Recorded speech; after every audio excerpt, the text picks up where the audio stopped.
नमस्कार मित्रांनो, खोपोली नगर परिषद हद्दीतील प्रभाग नंबर 6 मध्ये एक शाळा आहे। त्या शाळेच्या समोर एक छोटंसं मैदान आहे। त्या मैदानावर नगर परिषदेमार्फत एक कृत्रिम क्रिकेटचा टर्फ बनवण्यात येत आहे।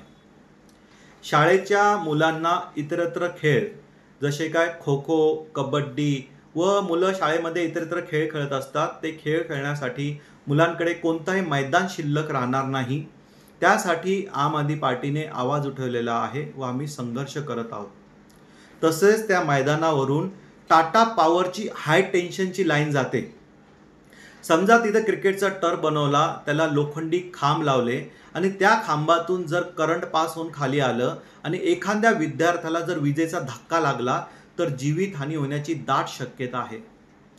नगर परिषद प्रशासनाने टाटा पॉवरच्या हाय टेन्शन लाईनच्या खाली असा क्रिकेटचा टर्फ बनवण्यासाठी परवानगी कशी काय दिली, हा आमचा प्रश्न आहे। परंतु काही व्यक्तींनी सदर प्रकरणाला जातीय रंग देण्याचा प्रयत्न केलेला आहे।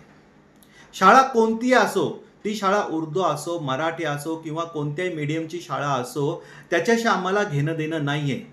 आमचा संघर्ष फक्त लहान मुलांसाठी आहे। आमचा संघर्ष त्या शाळेच्या विद्यार्थ्यांसाठी आहे। ते शाळेचे विद्यार्थी बाकीचे खेळ कुठे खेळतील ह्यासाठी आम्ही संघर्ष करत आहोत। त्या शाळेच्या विद्यार्थ्यांबरोबर कोणतीही जीवितहानी होऊ नये त्यासाठी आम्ही संघर्ष करत आहोत। आणि ज्या लोकांनी ह्या प्रकरणाला जातीय रंग देण्याचा प्रयत्न केला आहे त्यांचा आम्ही जाहीर निषेध व्यक्त करत आहोत। पनवेल, नवी मुंबई आणि रायगड जिल्ह्यातील ताज्या बातम्या आणि नवीन घडामोडी पाहण्यासाठी सबस्क्राइब करा कोकण संध्या न्यूज चॅनल आणि दाबा बेल आयकॉन।